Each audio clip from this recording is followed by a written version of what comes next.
So ഈ independent musician അല്ലെങ്കിൽ independent music എന്ന് പറയുന്നതിന് ഇന്റർനാഷണലി ഇപ്പോൾ ഒരു സ്പേസ് ക്രിയേറ്റ് ആയി വന്നുകൊണ്ടിരിക്കുകയാണ്. ഇൻഡിപെൻഡന്റ് മ്യൂസിക് എന്നും ഇന്റർനാഷണലി ഉണ്ട്. അതെ, നമ്മുടെ ഇവിടെ ആ സ്പേസ് ക്രിയേറ്റഡ് ആയി ഇന്റർനാഷണലി ഒരു സ്പേസ് ക്രിയേറ്റ് ചെയ്ത് വന്നുകൊണ്ടിരിക്കുകയാണ്. അപ്പോൾ കേരളത്തിൽ എന്ന് പറഞ്ഞു കഴിഞ്ഞാൽ ഇൻഡിപെൻഡൻറ്റ് മ്യൂസിക് സ്റ്റാർട്ട് ചെയ്ത് ആ ഒരു ടൈമിലെ മ്യൂസീഷ്യൻസിൽ ഒരാൾ ജോബ് കുര്യനാണ് ആ ടൈമിൽ.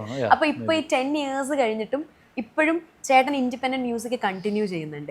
സോ അതൊരു ഭയങ്കര ഒരു ചലഞ്ചാണ്. കാരണം നമ്മളൊരു മ്യൂസിക് നമ്മൾ ഒരു സ്റ്റുഡിയോയിൽ പോയിട്ട് നമ്മളൊരു മ്യൂസീഷ്യന് വേണ്ടി പാടിക്കൊടുത്തു കഴിഞ്ഞാൽ നമ്മൾ പൈസ കിട്ടി നമ്മൾ തിരിച്ചു വരുന്ന സേഫ് സോണാണ്. പക്ഷെ നമ്മളൊരു ഇൻഡിപെൻഡന്റ് ആയിട്ട് നമ്മളൊരു മ്യൂസിക് ക്രിയേറ്റ് ചെയ്യുമ്പോൾ റിട്ടേൺ കിട്ടാൻ കുറച്ച് ടൈം എടുക്കും. അതിനകത്ത് അപ്പൊ അതിനകത്ത് നിന്ന് പോവുക ഭയങ്കര പാടുള്ള കാര്യമാണ്. അപ്പൊ എങ്ങനെ ഈ ചലഞ്ചൊക്കെ എങ്ങനെ ഡീൽ ചെയ്തത്? ബിക്കോസ് നമുക്ക് റിട്ടേൺ കിട്ടാൻ കുറെ ടൈം എടുക്കുമല്ലോ. അതെ, റിട്ടേൺ ഒക്കെ വരുമെന്ന് ആഗ്രഹിച്ചിട്ടല്ല അത് ചെയ്തിട്ടുള്ളത്. അതുകൊണ്ട് തന്നെ ചിലപ്പോൾ റിട്ടേൺസ് ഇപ്പോൾ വരുന്നുണ്ടാവാം. അങ്ങനെയാണ് ഞാൻ ചിന്തിച്ചത്. ആ സമയത്തൊക്കെ ചെയ്യാണ്ടിരിക്കാൻ പറ്റില്ല. നമ്മുടെ ഒരു ഡ്രൈവ് അങ്ങനെയാണ്. അത് പാട്ടുകൾ ചെയ്യണം, ഇങ്ങനെ ആവണോ, അതുപോലത്തെ പാട്ടുകൾ ചെയ്യണം, അങ്ങനെയൊക്കെ ഒരു ത്വരയിലാണ് അത് മുഴുവൻ ചെയ്തു പോയത്. പക്ഷേ ഡൗൺ ദ ലൈൻ അതിപ്പോൾ എനിക്കൊരു എന്താ പറയണ്ട, അതിൽ നിന്ന് തിരക്കേടില്ലാത്ത ഒരു വരുമാനവും പ്ലസ് എൻ്റെ കോൺസേർട്സിന് പ്രേക്ഷകർ വന്ന് ആ പാട്ടുകൾ ചോദിക്കുകയും ഒക്കെ ചെയ്യുമ്പോഴേ പിന്നെ first we should thank social media for all this thing. മനസ്സിലായി, ഇതെല്ലാം സോഷ്യൽ മീഡിയ ഇത്രയും ഒരു ബൂം വന്ന് ഇൻ്റർനെറ്റ് ബൂം വന്നതിന് ശേഷമാണ് ഇതെല്ലാം ഒത്തിരി പ്രേക്ഷകരിലേക്ക് എത്തിയതല്ല. യൂട്യൂബ് എന്ന് പറയുന്നൊരു സംഭവമാണ് ചിലപ്പം ഒരു ഗോഡ് ഫാദർ ഇല്ലാതെ നമ്മൾ ഒരു പ്രേക്ഷകരിലേക്ക് നമ്മുടെ ആർട്ട് പ്രസൻറ്റ് ചെയ്യാനൊരു മീഡിയം വന്നത് അല്ലേ. പണ്ട് ചാനൽസ് ചിലപ്പോൾ പണ്ടൊക്കെ ദൂരദർശനും ഓൾ ഇന്ത്യ റേഡിയോയും പിന്നെ സിനിമകളും മാത്രമാണ് മീഡിയം. അപ്പോൾ ഇപ്പോൾ അങ്ങനെ അല്ലല്ലോ, നമുക്ക് ഒത്തിരി മീഡിയമുണ്ട്, ഒത്തിരി ചാനൽസ് ഉണ്ട്. അപ്പോൾ കാലം അതിന് വലിയൊരു ഫാക്ടർ അത് തന്നെയാണെന്ന് എനിക്ക് തോന്നുന്നത്. ഇപ്പം നമ്മളിപ്പോൾ സംസാരിക്കുന്നത് ഉൾപ്പെടെ ഏറ്റവും കൂടുതൽ കാണാൻ പോകുന്നത് അതിലല്ലേ. അതെ, അതിലാണ് നമ്മൾ അത് ഫോക്കസ് ചെയ്താണ് ഇപ്പം അതിൽ അപ്ലോഡ് ചെയ്യാനായിട്ടാണ് നമ്മൾ കാര്യങ്ങൾ എടുക്കുന്നത്. മനുഷ്യർ അതിലാണ് കൂടുതലുള്ളത് ഇപ്പോൾ ആക്റ്റീവായിട്ട്. കാലത്തിൻ്റെ മാറ്റമാണ്. ചേട്ടാ, ഞാനൊരു കാര്യം ചോദിച്ചോട്ടെ. ഈ സാധാരണ അപ്പം ഒരു റിയാലിറ്റി ഷോ ബാക്ക്ഗ്രൗണ്ടിൽ നിന്ന് വരുന്നു, അല്ലെങ്കിൽ ഒരു മ്യൂസീഷ്യൻ അല്ലെങ്കിൽ ഒരു സിംഗർ എന്ന് പറയുമ്പോൾ കുറച്ചും കൂടെ പ്ലേ ബാക്ക് സിംഗിങ്ങിൽ ഫ്ലറിഷ് ചെയ്യണം എന്നാണ് ആഗ്രഹിക്കാറ്. പക്ഷേ ചേട്ടൻ്റെ കാര്യത്തിൽ ചേട്ടന് അത്രയ്ക്ക് പ്ലേ ബാക്ക് സിംഗിങ്ങിലേക്ക് പോകാൻ അത്രയ്ക്ക് ഇഷ്ടമല്ല. ഇൻഡിപെൻഡൻറ്റ് മ്യൂസിക് ആണ് എപ്പോഴും ചെറിഷ് ചെയ്യുന്നതും അല്ലെങ്കിൽ ചെയ്യാൻ ഇഷ്ടമുള്ളത്. അതെന്താ? പ്ലേ ബാക്ക് ഞാനിങ്ങനെ കേട്ടിട്ടുണ്ട്, പ്ലേ ബാക്ക് സിംഗിങ്ങിന് വിളിക്കുമ്പോൾ ചേട്ടൻ മുങ്ങി മുങ്ങി മുങ്ങി പോകുന്ന കേട്ടിട്ടുണ്ട്. അതാ ഞാൻ ചോദിച്ചത്. അതൊക്കെ ഒരു ശരിക്കും അതൊരു പ്രോബ്ലമാണ്. അങ്ങനെ ആവാൻ പാടില്ല. അല്ല, അങ്ങനെ ആവാൻ പാടില്ല. നമ്മള് ഞാൻ വിചാരിച്ചു, ഞാൻ കേട്ടത് ഞാൻ പാടില്ല. അല്ല, അങ്ങനെ നമ്മള് അങ്ങനെ ആവാൻ പാടില്ല. ചെന്ന് സഹകരിക്കുകയാണ് വേണ്ടത്. പക്ഷെ ഞാൻ ഒരല്പം കോൺഷ്യസും അതിനെ കൊണ്ട് പറ്റുമോ ഇങ്ങനെയൊക്കെയുള്ള ചിന്തകളുള്ള ഒരു ആളാണ്. ഒരല്പം ആ കാര്യത്തിലൊക്കെ കുറച്ചും അന്തർമുഖനാണ്. അപ്പോൾ ഞങ്ങളൊക്കെ നോക്കിയിരിക്കും ഒരു ജോക്കിരിന്റെ പാട്ടിറങ്ങാനായിട്ട്. അല്ല, പിന്നെ വേറൊരു കേസ്, ഈ വിളിക്കുന്ന പാട്ടുകളില്ല, ആ പാട്ടുകൾ നമ്മളോട്ട് റിലേറ്റ് ചെയ്യാം. നമുക്ക് റിലേറ്റ് ചെയ്യാൻ പറ്റണം. നമുക്ക് റിലേറ്റ് ചെയ്യാൻ പറ്റണം, നമുക്ക് പാടാൻ പറ്റണം.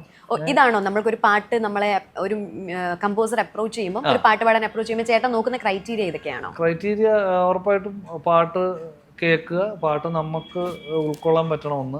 അതിൻ്റെ അത് പാടാൻ പറ്റണം എഫക്റ്റീവായിട്ട്. അതൊക്കെ ഞാൻ ചിന്തിക്കും. പിന്നെ അവരുടെ സമയം മെനക്കെടുത്തരുതല്ലോ. നമ്മൾ ചെന്നിട്ട് നമുക്ക് ബുദ്ധിമുട്ടാണെങ്കിൽ പിന്നെ അവരുടെയും ടൈം പോവും, നമ്മളുടെയും.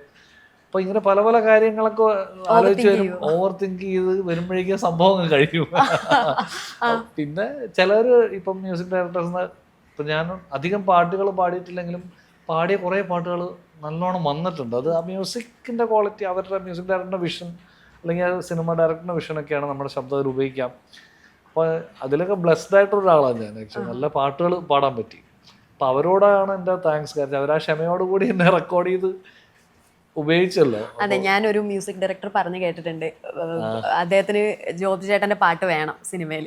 അപ്പോൾ ജോബ് ചേട്ടനെ അപ്രോച്ച് ചെയ്ത സമയത്ത് ജോബ് ചേട്ടൻ ഇങ്ങനെ തിരക്കൊക്കെ ആയിട്ട് ഇങ്ങനെ നിൽക്കും. അപ്പോൾ പുള്ളി എന്ത് ചെയ്തെന്ന് വെച്ചാൽ എറണാകുളത്ത് നിന്ന് റെക്കോർഡ് ചെയ്യേണ്ട സാധനങ്ങളൊക്കെ ആയിട്ട് ട്രിവാൻഡ്രത്ത് ജോബ് ചേട്ടന്റെ വീട്ടിൽ വന്നിട്ട് റെക്കോർഡ് ചെയ്തോണ്ട് പോയി എന്ന് പറഞ്ഞു. തീവണ്ടി സിനിമയിലെ പാട്ട് കൈലാസേട്ടൻ റെക്കോർഡ് ചെയ്യാൻ വന്ന കഥയാണ് ഞാൻ പറഞ്ഞത്.